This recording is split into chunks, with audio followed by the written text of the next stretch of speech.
네, 이제 구독자님 질문에 답변 드리도록 하겠습니다. 달빛 양이님께서 질문을 주셨는데요. 질문 한번 읽어볼게요. 궁금한 점 여쭤봅니다. 신발을 오래 신다 보면 바닥에 닳는 부분이 생기는데 고수님들은 가운데가, 저는 주로 앞부분이 닳아요. 어디선가 봤는데 달리기 자세가 좋지 못해서 그렇다고 하더라고요. 그냥 달려도 상관은 없지만 자세를 좀 고쳐볼까요? 평소에 뭐 630, 500으로 한 10km 정도를 조깅 또는 나름 빠른 달리기를 주당 3에서 4회 정도 합니다. 네, 그리고 매일 저녁 방송 잘 듣고 있습니다. 달리면서 듣고 있다고 얘기해 주셨는데요. 너무 감사드리고요. 이렇게 질문을 좀 주셨습니다. 네, 일단 저는요. 결론부터 얘기 드리자면 이 얘기 드리고 싶어요. 일단 신경 쓰지 않아도 된다라고 이야기를 좀 드리겠습니다. 사실 어디가 닳느냐보다 더 중요한 게 있거든요. 요건 제가 이야기 말미에서 좀 얘기 드리도록 하겠고요. 우선은 왜 신경을 안 써도 되는지에 대해서 좀 얘기 드리겠습니다. 첫 번째는 주법이 사람마다 다르기 때문이에요. 가운데가 달아야 좋다라고 하시는 분들은 아마 머릿속에 미드풋을 고려해서 하는 이야기일 수도 있는데요.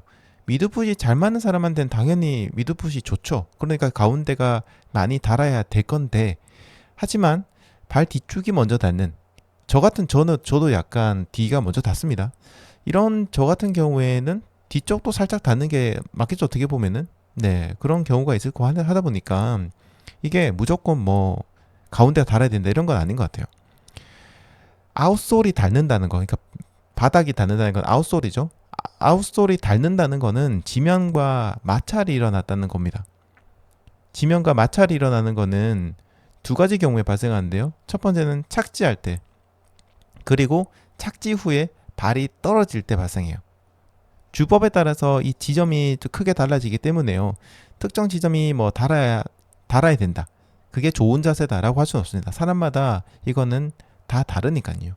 그리고 한편으로는요. 가운데가 먼저 닳는다고 쳐도요.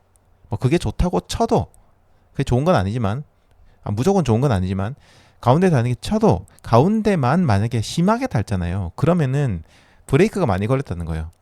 미드풋이라고 해서 무조건 좋은 게 아닙니다. 그게 오버스트라이드로 미드풋 달리는 분들이 계시거든요. 아니면 억지로 미드풋을 만들기 위해서 약간 자세가 약간 이렇게 내려가는, 무게 중심이 내려가는 그런 자세로 약간 엉거주춤하게 혹은 빨리 걷기랑 비슷한 어떤 느낌으로 이렇게 달리신 분이 있는데, 그런 경우에 간혹 가다가 브레이크가 좀 걸려요.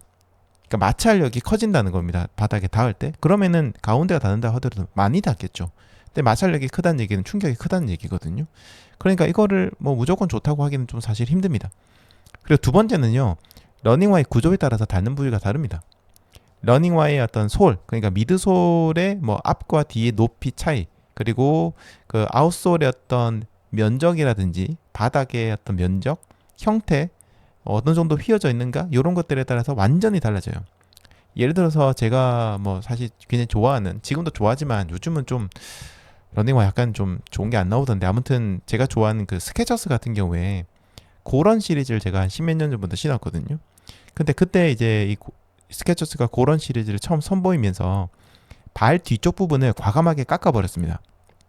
왜냐면 의도적으로 미드풋을 유도하려고 그렇게 한 거예요. 이게 이제 물론 이렇게 하면은 당연히 뒤쪽이 잘 닿지 않고 가운데가 먼저 닿겠죠. 근데 이런 의도적으로 뒤를 깎아버린 건 사실 좋은 선택은 아니었는데, 왜냐면 오히려 뒤쪽엔 충격 흡수가 안 돼가지고 더 안 좋았거든요. 근데 아무튼 그렇게 만든 것도 보면은 러닝화 형태나 구조에 따라서 많이 달라져요. 그래서 이 러닝화 신을 때는 가운데 먼저 닿기는 했습니다. 근데 어쨌든 신발의 뒤축이 어느 정도 어떤 각도를 가지느냐에 따라서 좀 달라지겠죠. 그리고 덤으로 아웃솔의 소재가 바닥의 위치에 따라서 다른 경우도 좀 있거든요.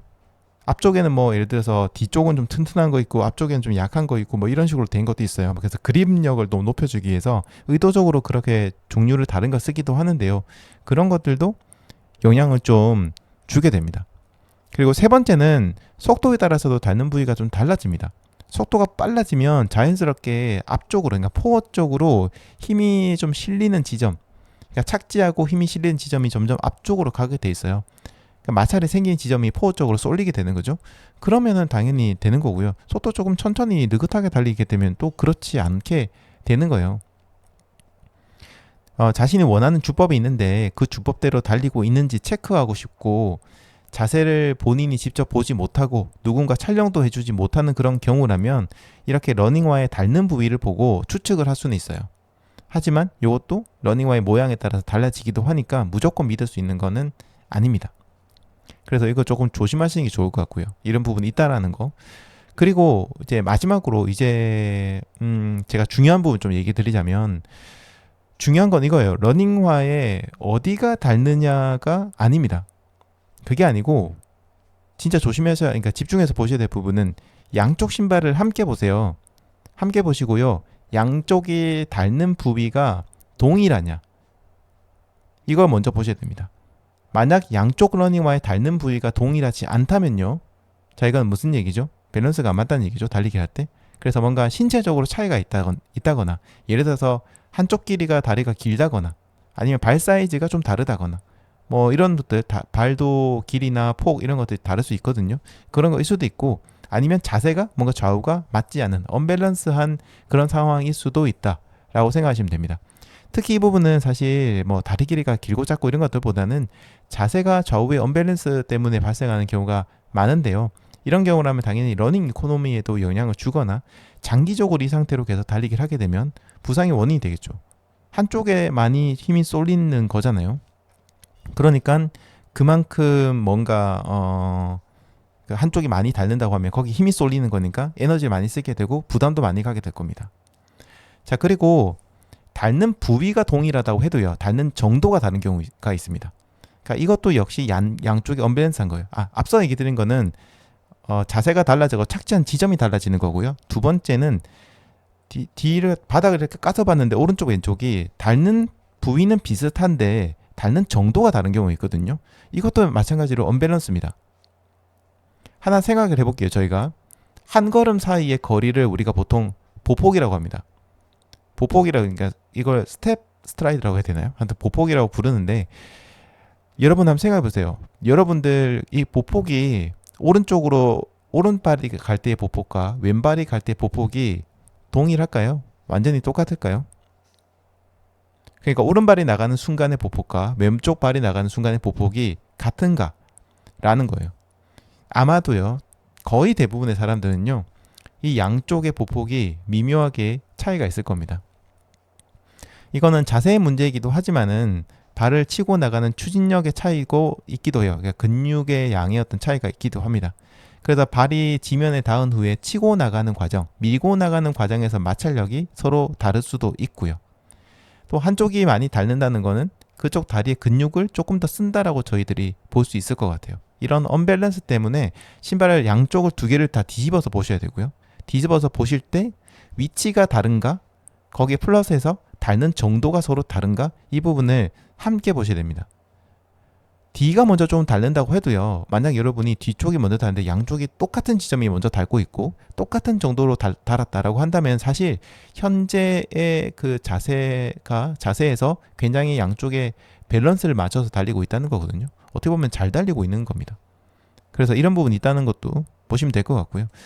그래서 우리가 이제 궁금한 게 생기죠. 그러면 이게 왜 좌우의 언밸런스가 생기는 거냐 궁금하실 텐데, 이거는 우리가 일상에서 우리가 어떻게 생활하는지에 좀 관련이 있습니다.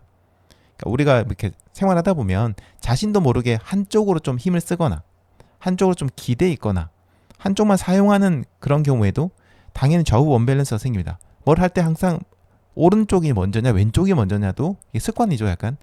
근데 습관이 사실 뭐 습관이기도 하지만은 약간 한쪽 근육이 편하니까, 이쪽 근육이 훨씬 더 편하니까 쓰기도 합니다. 아무튼 이런 습관 같은 것들이 운동에도 사실 우리가 그대로 반영이 되면서 점차 한쪽 근육만 사용하게 되거나 한쪽의 가동 범위만 크거나 하는 그런 문제들이 생기게 되고, 시간이 지날수록 언밸런스가 점점점 커지게 되는 거죠. 자, 그러니까 이렇게 좌우의 밸런스가 맞지 않는다고 한다면은 좌우를 균형 있게 해주는 보강 운동을 하면서 균형을 맞춰주는 게 좋을 겁니다. 그래서 제가 이제 오늘 질문 주신 달냥이님께서 질문 주셨는데, 러닝화 중간이 달아야 되냐? 아닙니다. 그런 건 아니고요. 오히려 오늘은 신발을 양쪽을 다 꺼내서 딱 두 개를 비교해 보세요. 그리고 동일한 지점에 동일한 수준으로 마모가 일어났다라고 한다면 그래도 아, 내가 괜찮게 달렸구나 라고 생각하시면 되고요. 뭐야 이거 닳는 지점이 서로 다르네, 아니면 닳는 정도가 다르네, 오른발이 많이 닳네 라고 한다면 이제는 그거는 고쳐야 됩니다. 그러니까 착지법이나 이런 거는 사람마다 다 달라요. 저 이제 뒤축이 리어가 먼저 닿지만은 전혀 문제 없이 달리고요. 제가 유명한 엘리트 선수나 뭐 이런 뭐 마스터즈 분들 만나도요, 다 똑같은 얘기 합니다. 그거 착지법 중요하지 않다는 얘기 하거든요. 근데 좌우 밸런스는 다 맞아야 된다는 얘기예요. 좌우 밸런스 달라도 된다라고 얘기하신 분은 사실 없습니다. 가능하다면 좌우 밸런스가 최대한 맞는 게 좋겠죠. 그래서 신발을 보실 때는 착지법보다는 안 중요하고요. 신발 마모된 거 보실 때는 좌우 밸런스를 내가 체크한다라는 생각으로 보시면 좋을 것 같고요. 지금 이 방송 들으시는 분들 계시면은 방송 끝나고 나서 신발 한번 다 뒤집어 보세요. 다 뒤집어 보고 한번 보십시오. 충격적인 거 보시는 분 계실 겁니다. 이 약간 두근두근합니다. 신발 딱 까가지고 양쪽 볼 때 약간 두근두근해요. 아, 요거 어떻게 똑같은 지점에 똑같이 나오면 다행인데 혹시나 다르게 나올까봐 딱 깠는데 위치가 다르잖아요. 그럼 이제 반성하셔야 됩니다. 내가 뭔가 이 짝발로 달리기를 하고 있다, 뭐 이런 느낌이랄까요? 약간 그런 게 있으니까 오늘 한번 여기 대해서 체크해보는 시간 가져보시면 굉장히 좋을 것 같습니다.